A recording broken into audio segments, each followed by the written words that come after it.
maxay ku waayi karaan xisbiga kulmiye iyo murashaxooda madaxweyne go'aamadii ka soo baxay shirkii Celif Weyn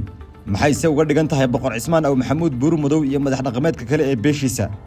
maxay ku biirin karaan go'aamadan ee murashaxa madaxweyne ee xisbiga wadani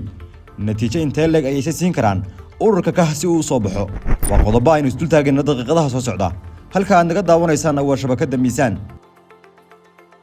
go'aamadii ka soo baxay shirkii Celif Weyn waxa ay noqon doonaan kuwo wax weyn ka bedela saadaasha iyo natiijada doorashada madaxtooyada iyo ururada siyaasadda Soomaaliland si marka loo eego waxa uu ahaa taxaluf siyaasadeed oo ay gaareen laba beelood oo wada dega gobolada bariga kaas oo ka fadda dhan u badin doona si la mid ah sidii dhacday doorashadii madaxtooyada ee 2017 oo uu ku soo baxay murashaxii kulmiye ee markaasi madaxweyne Muuse Bixi Cabdi aqalgalkan siyaasiga ah waxa uu ka soo bilowday isfahan ay gaareen gudoomiyaha ururka ka Maxamuud Xaashi Cabdi iyo hoggaanka xisbiga wadani oo hogaaminayo murashax madaxweyne ee xisbigaasi Dr. Cabdiraxmaan Cirro isfahankani waxa uu markii hore ku ekaa siyaasadda oo kaliya mana ahayn mid luxdan oo wax la sheego ka bedeli karayay natiijada doorashada marka laga tago in madaxtooyada lagu muqooniyo inay doorasho aado oo kaliya laakiin shirkii ka dhacay magaalada Celif Weyn ee hormuudka ka ahaa boqor Cismaan aw Maxamuud Buur Madow iyo isimada kale ee dhaqanka ee beeshiisa ayaa sawir kale u yeelay siyaasadda iyo saadaasha doorashada isla markaasina isfahankii ay siyaasiyiintu hore u gaareen ka dhigay mid taabagala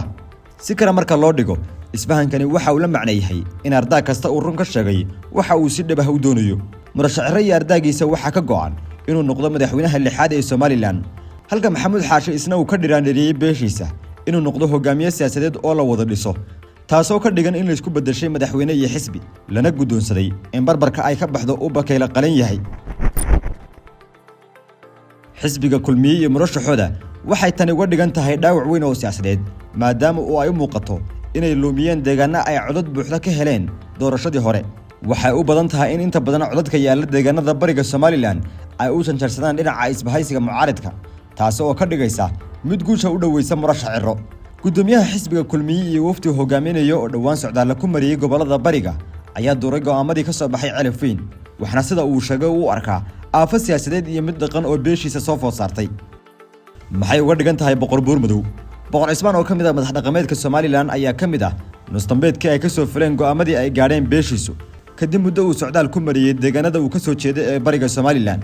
Cismaan ayaa muddo ka ahaa Soomaaliland dibadmeer kadib markii ay isku soo dhaceen xukuumadda madaxweyne Bixi waxana uu kamid ahaa mucaaradka adag ee dibadda ka soo dhaliila ilaa horaantii bishii Sebtembar uu cafis madaxweyne ku yimid Hargeysa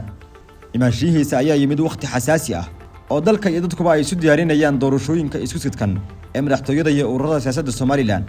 waxa loo arkaa inuu yahay nin saameyn weyn ku leh go'aamada masiiriga ah ee deegaankiisa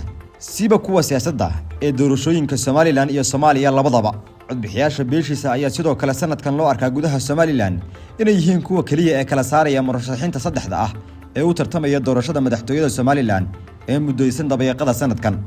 marka loo eego go'aamada dhawaan soo baxay ee uu qaybta ka ahaa waxay madaxweynaha iyo xisbiga kulmiye ku noqonaysaa lafjab weyn maadaama oo markii hore loo arkayay in xukuumaddu ay soo dhabartaabatay isla markaasina uu doorashadan la safan doono si la mid ah sidii uu u taageeray doorashadii hore ee madaxtooyada 2017 murashaxii markaasi ee kulmiye madaxweyne Muuse Bixi Cabdi isagana waxa ay u noqonaysaa isin ka dhabeeyay wixii uu ku mucaaraday xukuumadda madaxweyne Bixi isla markaasina aan iska hor iman markii uu dalka dibadiisa ku sugnaa ee uu sida adag u dhaliilayay xukuumadda madaxweyne Bixi iyo hadda uu dalka dib ugu soo noqday isla markaasina uu ku sii adkaystay go'aankiisii hore walow xukuumaddu ay cafis u fidisay go'aamadani maaha kuwa boqolkiiba boqol jaangoyn kara natiijada doorashada laakiin sida loo badinayo ama hadda wax u muuqdaan waxa ay kafadu u culus tahay dhanka isbahaysiga mucaaradka ah waxaana dheefta ugu weyn helaya murashax Cirro iyo xisbigiisa iyo Maxamuud Xaashi iyo ururkiisa inkasta oo sanduuqu yahay garsooraha rasmiga ah ee la wada sugayo